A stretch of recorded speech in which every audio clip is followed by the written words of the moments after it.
It's a new world now with Leo Carlsson signing his massive offer sheet and what that means for Macklin Celebrini.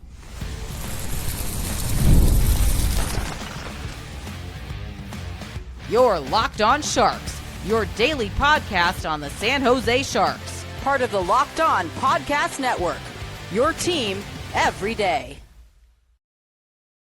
Hello, my name is JD Young, and on today's episode of Locked On Sharks, we're going to be diving into Leo Carlsson's offer sheet and what that means for the San Jose Sharks.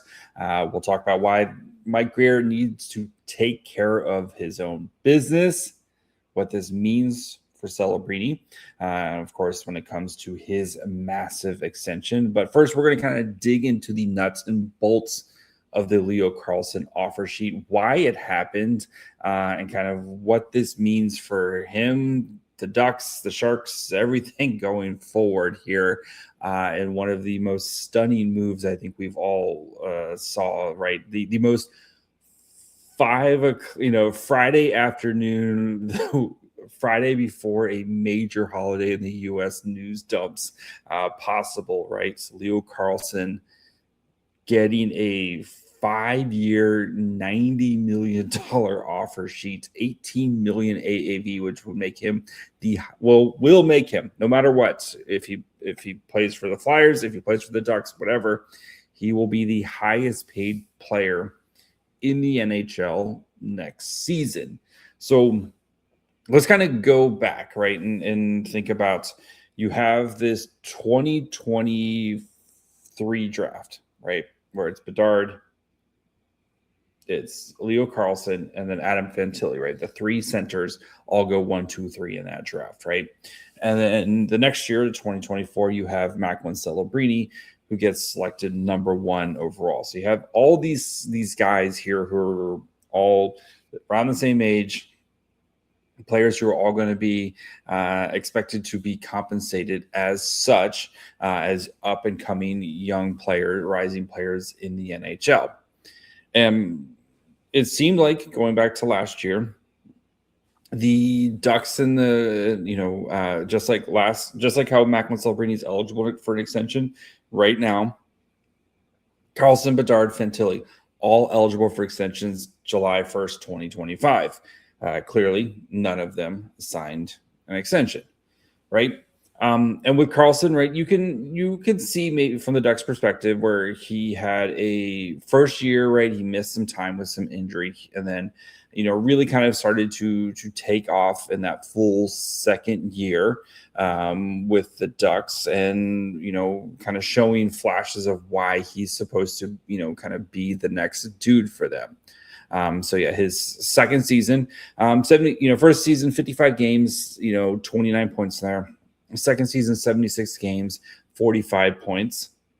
This third season, right, you see as the Ducks add more talent around the team, guys like Cutter Gauthier take a bigger step, Jackson Lacombe takes huge steps. Like this team, just like a young team kind of taking their steps. Leo Carlsson, also a big reason for it, with his 67 points in 70 games. So he, ascending player here, looking for a new contract. Ducks don't get things done. Pat Verbeek, noted grinder.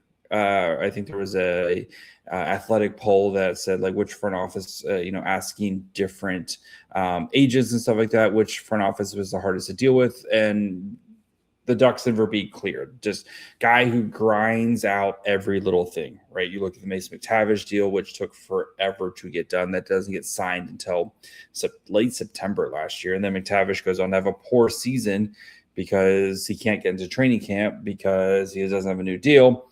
And they end up trading him to the St. Louis Blues. And I fully expect McTavish to have a much better season in St. Louis this year.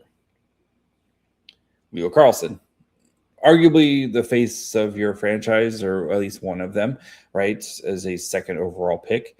Going in, right, was apparently willing to sign a contract last year, 10 to 12 million or something like okay, cool. 8 by 12, 8 by 10, somewhere in that range. Happy to sign it. Pat Verbeek reportedly stops negotiations at the beginning of the season last year. Shuts it down, which to me is absolutely wild.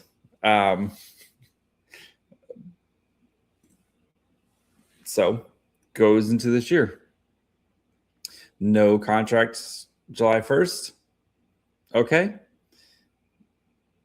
Leo Carlsson gets a massive offer sheet from the Philadelphia Flyers of 5 years, $18 million, which comes out to $90 million total, to play hockey for either the Flyers or the Anaheim Ducks here. With that, so now what happens is basically the Ducks have until next Friday to either say we're going to match it, and if they do, cool. They have Leo Carlsson. He'll play for 5 years at $18 million a season, which walks him right up to his unrestricted. Like, he will be an unrestricted free agent after that contract, and the Ducks don't have any sort of, like, if he wants to leave after that time, he is eligible to leave during that time. So he signs it, right? And then, or if the Ducks say, you know what, thanks, but no thanks, we're good. The Philadelphia Flyers owe 4 out of their next 5 first-round picks to the Anaheim Ducks. I think from Philly's perspective, this is like a no-lose situation, right? A Flyers team who's in desperate need of a 1C. So you pulled, the trigger on one of the biggest contracts, and if you get it, if it works out for you and Leo Carlsson comes to play, you found your 1C, and it cost you 4 first-round picks. Okay. You expect this team, which made the playoffs last year, this team is probably going to be picking the back half of the draft for the next few seasons anyway. Who cares, right? 4 first-round picks, that's fine. And if it doesn't work, hey, at least we tried something, right? Are Danny Briere willing to go out and try something to go and get your first line center that this team desperately needs here? So I do think, though, this does change a lot, right? Because now you have Leo Carlsson, who's going to be getting paid $18 million, just kind of, and we were expecting it, right? We saw the Kirill Kaprizov contract last year, which set the new standard as the highest paid contract. And we, expecting somebody's going to break it, right? And with the way that the cap is going up here, these top end players are kind of grossly underpaid, which I know, again, in the terms of they're getting paid a lot of money, but in the terms of cap percentage and what they mean to their franchises especially compared to other sports, what they're getting paid, you think about NFL, the NFL salary caps around $300 million. Top quarterbacks are making, not even top quarterbacks, just if you're a top 10 quarterback, you're making 50 to 60 million, right? You're making basically 25% of the salary cap. NHL players making, 15% ish of the salary cap. And you've seen where I think the growth of there needs to be a growth in the top end players to help kind of establish the rest of kind of set everybody else in line here. So, and if you're Leo Carlsson, right, your team, which drafted you and has been, developing you, but has not kind of gone out of their way to just kind of take care of their business here. And you get offered, you get a piece of paper in front of you that says, I'm going to make you the highest paid player in the NHL. Yes. Why would you not sign that? If cool, I either get to go play with Zegras, who, played with before, or I get to stay at home and get paid the same amount. So I don't of course, how would you not sign that, to be honest? Like if you're Leo Carlsson here. So especially again, for the way that Pat Verbeek has handled this whole situation. So the big question, of course, for Sharks fans now is, well, what does this mean for Macklin? And do you throw all the, fake contracts that we had kind of come up with out the window? So we're going to discuss Macklin here in just 1 second.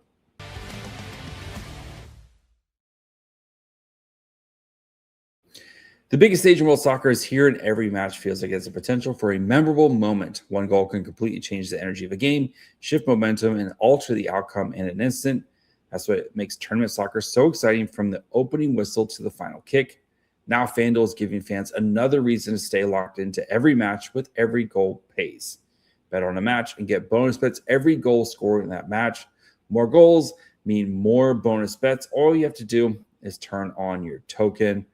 We've all seen these matches where it's scoreless for what feels like forever, and then one goal completely flips the game. Everyone starts pressing, the crowd comes alive, and the final 20 minutes become must-watch television. Argentina game last week. Oh boy. That's the game right there, right? Everything just goes bonkers in the last half of that game. But the great thing now is you can benefit from every goal scored. From the opening whistle to the final kick, let there be goals on FanDuel. Visit FanDuel.com to get started now. All right, of course, want to thank you for making Locked On Sharks your first listen.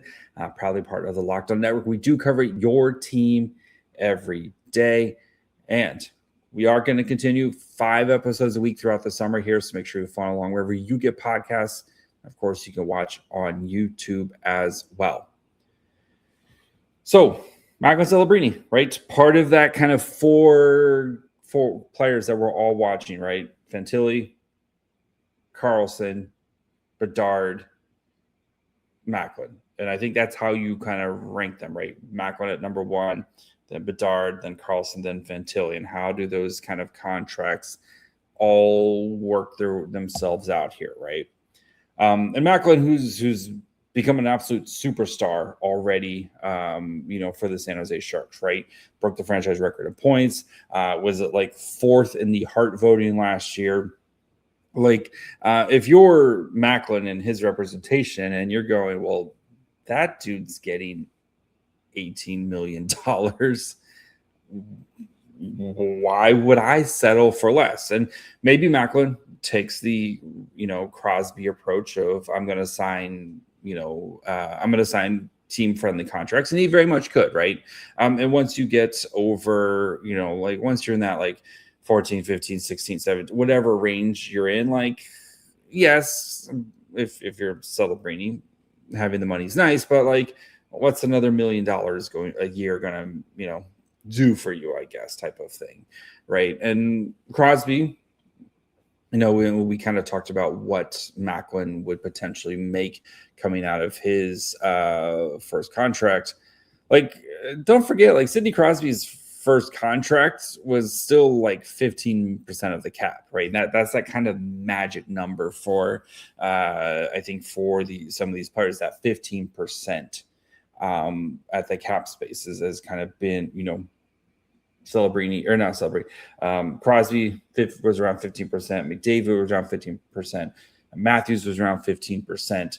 So I still think if you're that's probably still where both parties end up, the San Jose Sharks and Macklin Celebrini. But I mean, Mike Grier, I literally asked on Thursday Mike Grier about this and what with these 4 players, is there kind of a waiting game to see if there's somebody blinks who gets their first contract and such? And here's what Grier had to say about it. And listen to the very, very end of what Grier says about it. So, no, I mean, I think a lot of it's up in the air. We're talking to the other managers who have those guys.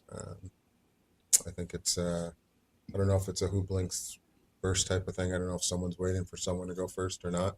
On our end, we haven't had, any discussions with Mac about what he's looking for, or what his number might be. So, for me, it's, I'm not sure how worried he is about those other guys. He's kind of a step above them in my view. So he thinks Mac's not worried about the other guys, but I mean, Grier, admitted, right?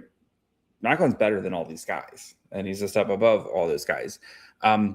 Does that mean that Macklin's going to also financially think and expect to be a step above those guys, right? And especially when you have somebody was willing to pay Leo Carlsson $18 million a season. Why, if you're, from Macklin's point of view, why shouldn't the Sharks, who, if it wasn't for Macklin, Macklin has, I don't want to say single-handedly, but pretty close to single-handedly revived this San Jose Sharks franchise, from where it was 2 to 3 years ago.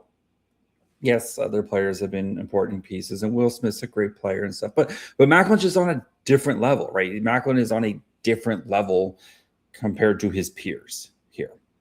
And if you are Macklin,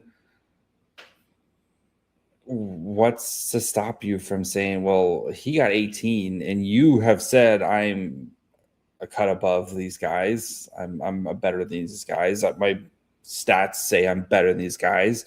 Not these guys didn't go lead their teams at the Olympics, and right, these guys aren't fourth in the Hart voting for the literal MVP. Why shouldn't I be paid as such? And again, who knows?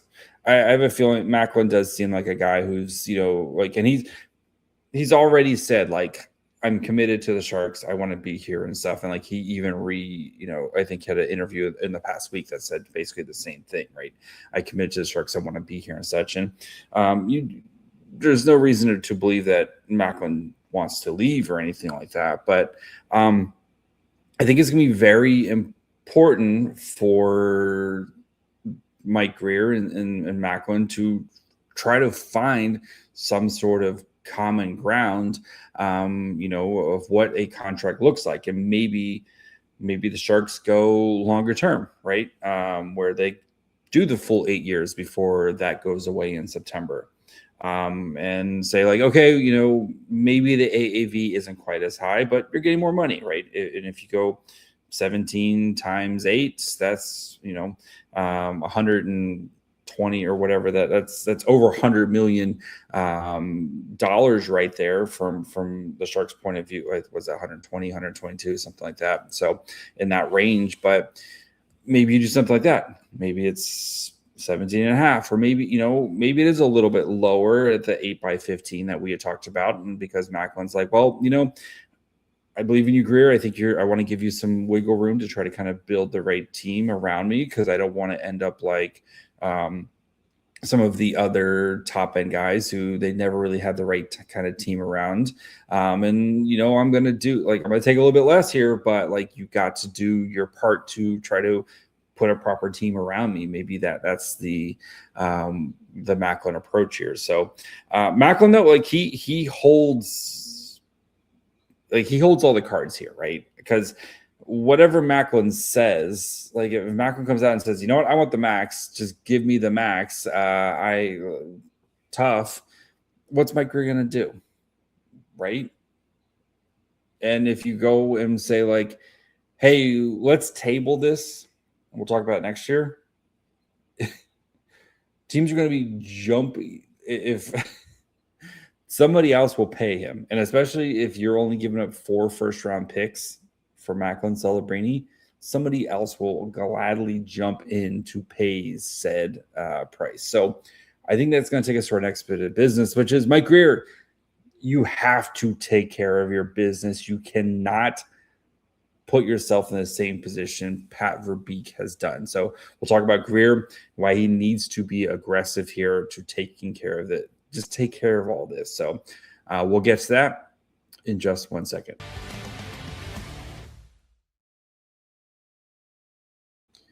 Running a business shouldn't feel like you're trying to connect a bunch of systems that were never designed to work together. one app for accounting, another for inventory, another for sales, and somehow none of them talk to each other. That's where Odoo comes in. Odoo is an all-in-one business management software that brings every part of your business together in one powerful platform. From sales, accounting, inventory, marketing, everything works in one place, helping your team move faster, stay organized, and focus on growing the business instead of managing software. The best organizations know that success isn't just about talent. It's about having everyone working towards that same goal. That's true in sports, just like it is in business. One thing that really stands out about organizations that have everyone pulling in the same direction when it comes to specific decisions, right? The Ducks, they have their marketing over here. They got other stuff going on over here. And Pat Verbeek just not doing anything about it. So that's where you hope that the Sharks can learn from this, right? It isn't just about one player or coach. It's a coordinated effort across the entire organization to help make it successful. Great organizations win because operations matter, and that's why you should get Odoo. Try for free today at odoo.com/lockedon. That's odoo.com/lockedon. All right, of course want to thank you for making Locked On Sharks your first listen. When you're done with this episode, go check out the Locked On NHL episode. No off season over there, still pumping out 5 episodes a week.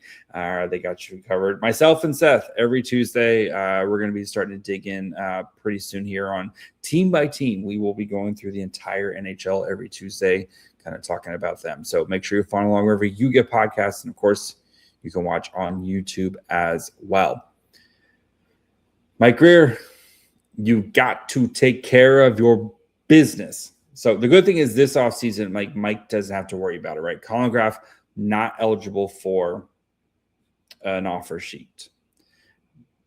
Will Smith, Macklin Celebrini, 2 players who both eligible for extensions, but not yet restricted free agents, will be, I think the key, like these 3 players here, just taking care of your business at home, right? And we've seen Mike already kind of throw out some big time contracts, right? Mason Marchment, Jacob Trouba went and acquired Darnell Nurse to help these young players, but right, Celebrini, of course, that is your foundational player right there. Like you need, if you are Mike Grier, you need to take care of your business, and being proactive is the better is prudent to be more proactive and not let this thing drag out, right? Because I think the longer this thing drags out, the more likely it's going to get ugly. And again, I don't take this as a, oh God, JD thinks Macklin's going to leave the Sharks. No, I don't think that's going to happen, right? But you don't want it to be in a spot where Macklin is even in that position to even think about getting an offer sheet, right? Just take care of your business at home. Look at what smart teams do. Look at the Canadiens, right? The Canadiens, as soon as they're eligible to sign their core foundational pieces to extensions, they do it. That Demidov deal is going to be an absolute steal because they believe in this player. They believe in where he's headed. And they think he's going to be a superstar caliber player who's going to be on one of the most ridiculous ridiculously good contracts here over the next 8 years, right? Lane Hudson, monster season, right? As soon as he's eligible for an extension, they signed him to an extension. Nick Suzuki, that entire core with Montreal, all those guys are signed to ridiculously good contracts. Suzuki's still got 4 more years at under $8 million. Cole Caulfield has got, 5 years at under 8, 7.85. Slavkovsky, 7.6. Lane Hudson, 8.85. Demidov 9.1 doesn't even kick until next year. And yes, is there a risk that one could blow up in your face? 100%. But again, you drafted and developed these guys high. You know, Slavkovsky, number 1 overall pick, right? Demidov, who, you know, it was a top 5 pick. Like, you've drafted and developed these guys. You should believe in them. Like, if you didn't believe them, why would you draft them in the positions that you did? So I think for Mike, right, just lock up your young players as soon as you can. Lock up your Macklins, lock up your Will Smiths, right? Lock up your Sam Dickinson next offseason when he's eligible for an extension. Same thing with Michael Misa. Locking these guys up for long-term extensions, and especially as the Sharks have to start to kind of finagle, you know, yes, they have all the cap money right now, and I don't believe the Sharks are going to be in some sort of cap crunch anytime here soon, but the best way to not get into a cap crunch is by taking care of these young players who you think have a really good chance to outperform their contracts, right? And even if you sign Celebrini to 8x15, Celebrini's going to outperform that. Celebrini's going to be one of the best players. He's already among one of the best players in the NHL. And he's over the next 8 years. Don't you think Celebrini's going to be Hart contender? Hopefully wins one in that time, right? Probably going to lead the Sharks to multiple deep playoff runs over the next 8 seasons. I guess 9 plus this year, right? 8 plus, you know, like just taking care of these guys. Will Smith, and I know there's people who worry about Will Smith and stuff like that. Will Smith's a really great player.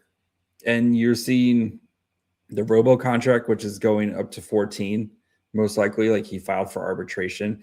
You know, and I think Robertson and Smith are very comparable players, kind of style of play and everything like that. Like, you look at his Dallas situation, how ugly it's gotten for them. Like, no, you don't want to be you don't want your young players to kind of just come in and take advantage of you. But like, this is a partnership between organization and players. You want everybody working on the same page, and you want everyone kind of, you know, rowing towards that same goal here. I think if you're San Jose, right, committing to these young players long term here, that's the best thing you can do. And just don't let it get to this situation where now Pat Verbeek is in the spot where he's at, right? Because he's supposed to pay the Minchikov is coming down here right now. I think it might have already come in through, but Minchikov is getting a new deal with Anaheim, and he was an offer sheet candidate. You have Cutter Gauthier, who needs a new contract, and now your entire budget got blown because they were expecting to pay Leo Carlsson around 12 to 13 million.